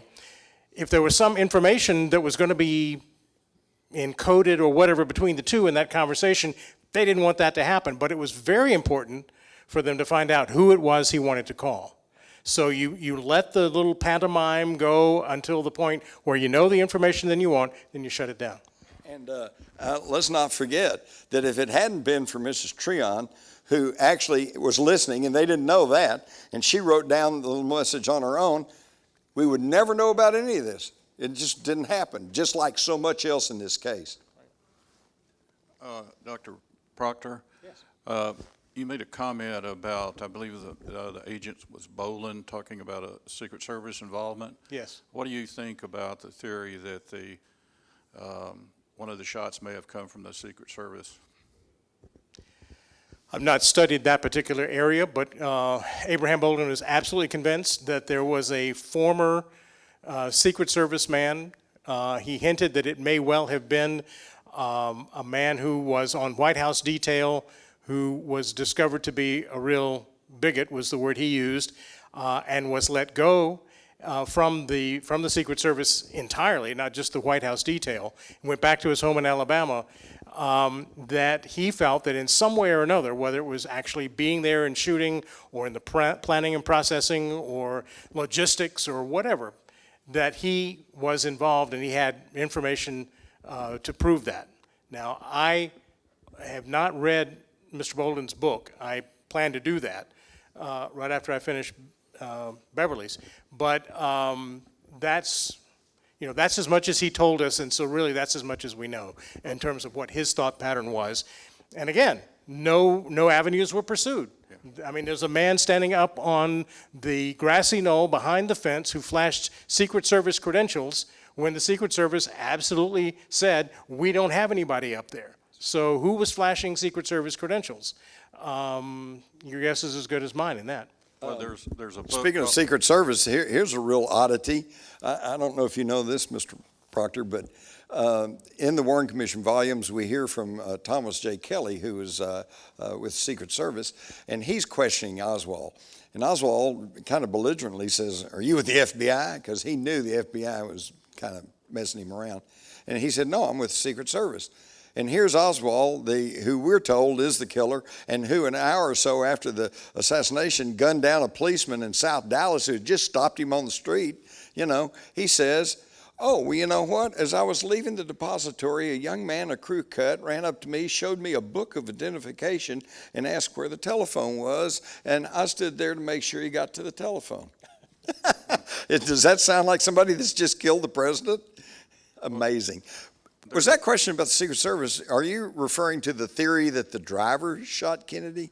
Well, there's film where it appears a Secret Service agent in the vehicle does raise up a rifle or a machine gun If you look at the latest edition of my book, Crossfire, you'll find a blow-up of frame 313. And while it is true that the driver, Greer, did turn and look over his right shoulder at Kennedy as he applied the brakes and the car came to almost a dead halt, his hand is obviously on the wheel, and what appears to be a gun in bad generation copies as proof of him is actually the sun glinting off of the greased hair of Kellerman, who's sitting next to him. All you older folks, you remember 1963, we all wore hair grease, right? Brill cream, yeah, or Vitalis, and the sun was glinting off of that. The driver did not shoot Kennedy. Absolutely not, yeah. Yeah, I have a question about the second number on the call card that was the dummy number. And Maybe, maybe not. Think of this scenario. can I ask my question? I beg your pardon. Okay. Yes. So Oswald says he wants to call these two numbers. Now, A, did he have his telephone book on him, or had they taken it by then? And if they'd taken it, that means he had memorized these two numbers. And I'm wondering, did he ever or never call this John Hurt, never knew him? So he looked two John Hurts up in a phone book at some point, not knowing which was which, and memorized both of them, or why that dummy number's on there. Okay. sorry to have interrupted you, but you and I were thinking in exactly the same, and we got to the same point. Think of it from what Marchetti said to us about the cutout. If somebody was trying to run Oswald as an agent or make him think he was being run, then he would be provided a cutout. Let's assume for just a minute that John D. Hurt was just someone found in a newspaper article about a former counterintelligence man who is now an alcoholic and making crank calls to the governor of North Carolina. And they say, oh, this would be really good, because if he ever got involved, people would just chalk it up to crank call. What you would do is say, if you ever get into a situation where you need my help, call John Hurt in Raleigh, North Carolina. He memorizes that. He goes away. He says, all right, I bet I can't do directory assistance or information if I'm ever in jail or if I'm really hung up somewhere. So I better memorize the numbers. He calls information. He says, there's 2 John Hurts, and he says probably something rather rude, and says, okay, give me both numbers, which I remember back then they would actually do, though they won't do that now. And he got both numbers, and he memorized them, and that's how they ended up on this. That's the thing that makes sense, and that's exactly what I think someone in Oswald's position would have done. How do you feel about that? I feel exactly the same. Somebody, whoever's running Oswald, said, if you get in trouble, call John Hurt in Raleigh. And They couldn't know there were 2. Yeah, they didn't know that. And the John D. Hurt, of course, as I said, has already been implicated with the ONI and intelligence training there at Nag's Head. And so, chances are that as the assassination approached, I want you all to understand something very clearly. Lee Harvey Oswald was not an innocent person off the street. It was not like he didn't know anything. He was mixed up in all of this, from his work with the anti-Castro Cubans to the pro-Cubans to his leafleting in New Orleans, et cetera, et cetera. Guy Bannister and David Ferry, that whole crew. And then, in fact, he was handing out pro-Castro literature in Dallas, which doesn't usually get mentioned. But I talked to a Dallas policeman who had started to run him in one time because he was on a street corner in Dallas handing out pro-Castro literature. And they had a big argument, and he said, it's my First Amendment rights. And the cop finally said, okay. So, he was laying down this legend, as they say in the CIA, a cover as being pro-Castro. What a perfect patsy for the assassination. And so I think as the assassination approached, Oswald began to know that something very heavy was going on. In fact, I'm going to tell you, you may disagree with me, Ms. Proctor, but I think Oswald is a low-level intelligence asset. I'm not going to call him an agent, and I don't think he had an employment record as such with anybody. But he was being used, and he was making some money on the side. And I think that he tried to warn his superiors of what was going to go on. I cannot prove this, but I heard from several Dallas police officers back in the 60s that a week or 2 before the assassination, the Dallas police had received a letter, and they had filed it away and sent it to their intelligence division, that was warning that there was going to be an assassination attempt on Kennedy, and it was signed by Alex J. Hidell. Well, we know that Alex J. Hidell was the pseudonym of Lee Harvey Oswald. But the Dallas police at this time, they probably tried to look up Alex J. Hidell. They couldn't find any record of him, so they thought, well, it's a crank letter, and they simply filed it away. Now, what these policemen also told me back in the 60s was that on the Monday following the assassination, the FBI swarmed all over the Dallas Police headquarters. They went through their lockers. They went through the desk drawers. They went through the filing cabinets. They said they even went through the saddlebags on the motorcycle officers' motorcycles. And, of course, then when they went to look for this letter from A.J. Hidell, it's not there anymore. So I can't prove that. We also know that the night before the assassination, an FBI analyst named William Walter said that a telex came through over the FBI wire saying that information had been developed that there may be an assassination attempt on Kennedy in Texas. And then the next day, that disappeared. Again, control from the very top. But Walter went, I believe he testified to the House committee, didn't he? I think so. Sounds right. Yeah.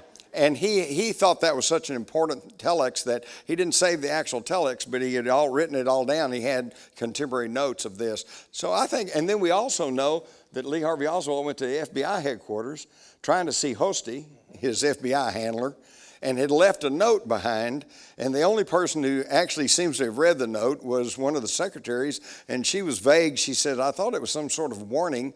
And of course, the FBI said, well, yeah, he was warning the FBI to not bother my wife again, or I'm going to do something bad to the FBI.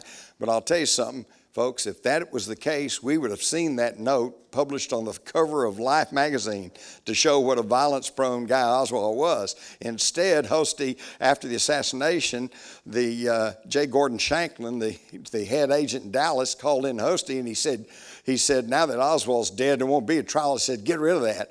And so Hosty started to fold it up and walk out. And he said, no, I mean, get rid of it. So they tore it up and they flushed it down the toilet. Now, does that sound like, how's that for destruction of evidence? And one last thought about that. There's a book out there, and sometime I'd love to know what you think of it, written by a woman named Judith Vare Baker, who claims to have been the mistress of Oswald when he was in New Orleans the summer before the assassination. She claims in that book that at the time, just immediately prior to the assassination, he had called her from Dallas, which was very rare. After he left New Orleans, he made very little contact with her. But he called her to say that he was afraid that something really bad was going to happen, and that his sense was that he was being put there as part of a team to try to prevent an assassination. Now, think about that one for a while, for the man that ends up being the patsy. I can't, again, guarantee that that is absolutely accurate, but that's her report.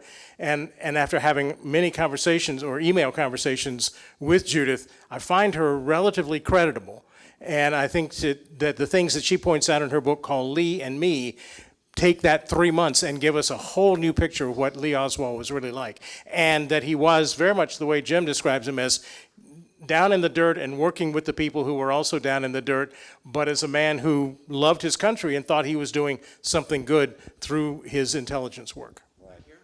Yeah, well, I've spent a lot of time with Judith Vare Baker, and I tell you, I was very leery of her at first because of the length of time that had gone by before she spoke out. But if you'll read her book, Me and Lee, she explains in intricate detail. And I do find out that, number one, she's a very smart lady. Number two, she's got a photographic memory. I can't remember what I had for breakfast 2 days ago, and she can remember all these details from 1963. Plus, she's got evidence to back it up. She worked at Riley Coffee Company at the exact same time as Oswald, and she's got the time cards to prove it. Okay, and they were hired about the same time, and they were fired about the same time. And just for one quick example, she said that her job at Riley was to clock Oswald out every day because his job was twofold. Number one, to work within the Riley, who hired a lot of Cubans, to try to find out which ones were the pro-Castro Cubans and which ones were the anti-Castro Cubans. And now, if you're with a bunch of Cubans, how are you going to find out which ones are pro-Castro? You pose as a pro-Castroite. And then one of them will come up and go, yeah, you're right. And there, now you've identified the pro-Castro. So that was one job. His second job was to sneak out of work, go over to David Ferry's apartment where they were working on a cancer experiment.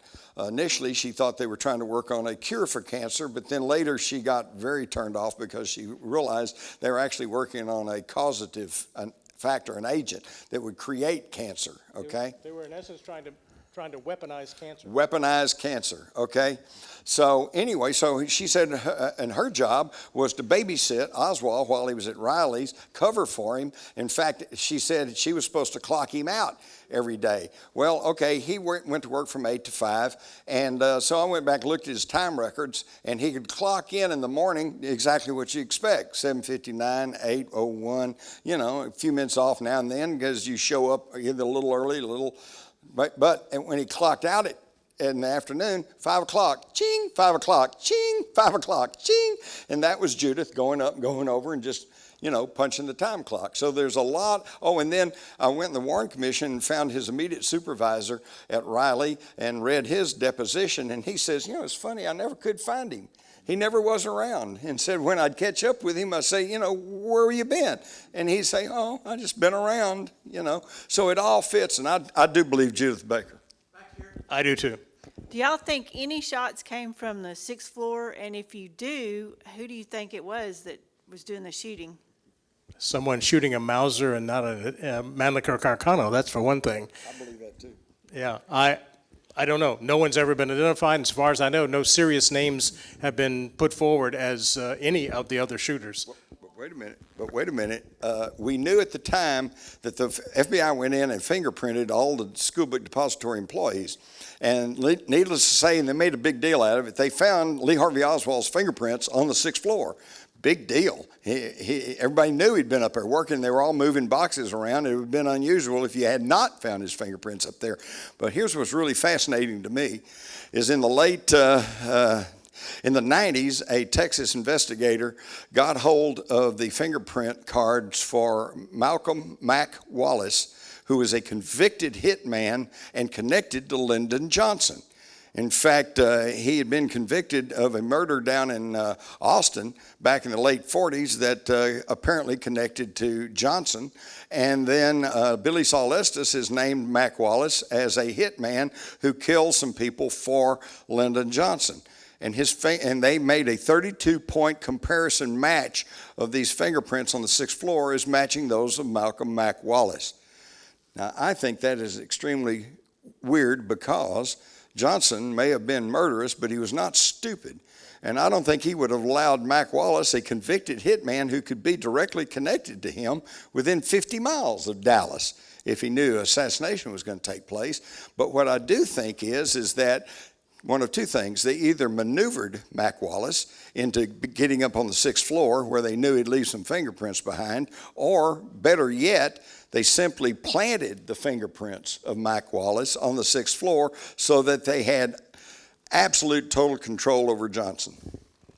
Yeah, and his mind's more devious than mine. I hadn't taken it to those last two levels, but yeah, when I saw the Wallace report and the fingerprints, my immediate thought was, nah, that's not going to happen. There's some other explanation, or there's an error here. But now that I hear his response, I like it. Back here. What do you make of the Jim Files confession and the part that the mafia, as far as he was concerned, Okay, played? she's talking about James Files, who is currently incarcerated in Joliet Prison in Illinois. And he has confessed to being the Grassy Knoll gunman and tells a pretty good story. As a longtime newsman, I like to pride myself on being a pretty good reporter, and I always thought if I could actually sit in front of Files, look him in the eye, watch his body language, I think I'd be able to determine, whether he's the real deal or whether he's faking it. But I got to tell you, I did that. I did go into Joliet Prison. I did sit down across from James Files. I looked him in the eye, watched his body language. I had all the questions lined out for him. And I'm going to be honest with you, I'm still unsure in my own mind if he's really telling the absolute truth or not. Now, he is who he says he is. He was a hitman. He was connected to Chuck Nicoletti, the head premier hitman of the Chicago mob. He knew all of the mobsters there from Gin Khan on down.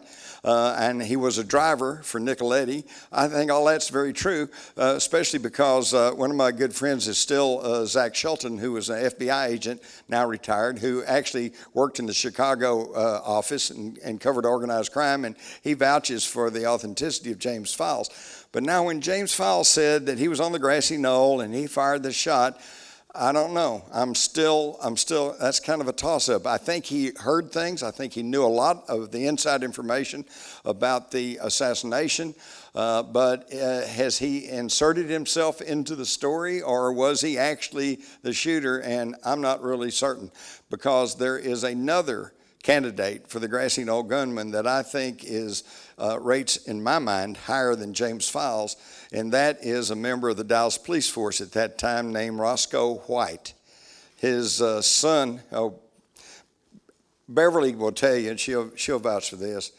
Well, she did tell you. She said that after the shooting, and she was standing around wondering whether she wanted to leave, but she didn't want to. She was afraid somebody would think that, might want to talk to her. And then she saw this man on the grassy knoll, and she didn't actually know him, but she knew that it was Geneva White's husband, Roscoe, and that he worked for the Dallas police. And so she thought, I can leave now, right? Because they know who I am, and they know to get hold of me. Beverly, I wanted to ask you just real quick. When you saw him, was he in a suit or was he in his uniform?